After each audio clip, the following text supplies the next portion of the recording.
อ้าวกราบสบายดียามเช้าทุกคนมื้อนี้มานาคือเก้าเนาะทุกคนมื้อนี้ก็ได้นะขึ้นมาเอาตอกมัดก้าทุกคนลงไปให้เขาลกก้าอยู่พุ่นนะอยู่ตะกร้าเนี่ย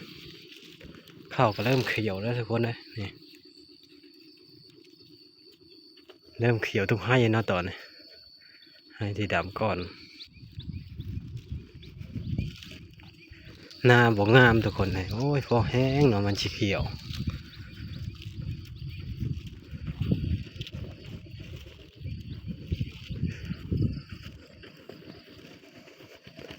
ให้ท่านนี้ยังเหลืองอยู่เนาะยังท่านเขียวเลยทุกคน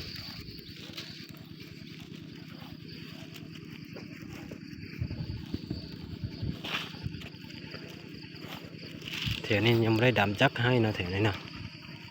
นี่หญ้าก็หลายเนาะ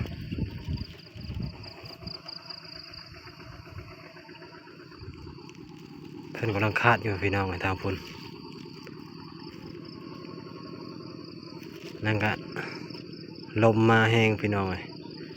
ค้นเนาะพายุชุดก่อนนี่แหละ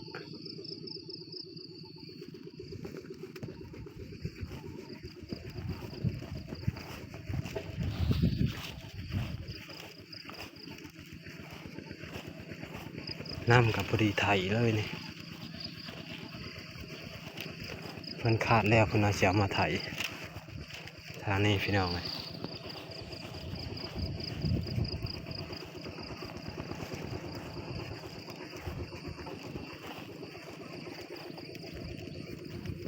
หญ้างามนี่เนาะตามคณะนี่งามหลี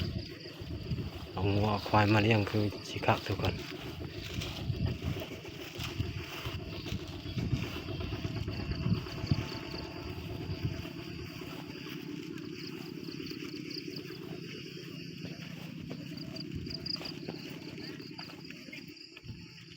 มักเฉลีนี่ปลูกไว้ตามคณะนี่งามเลยทุกคน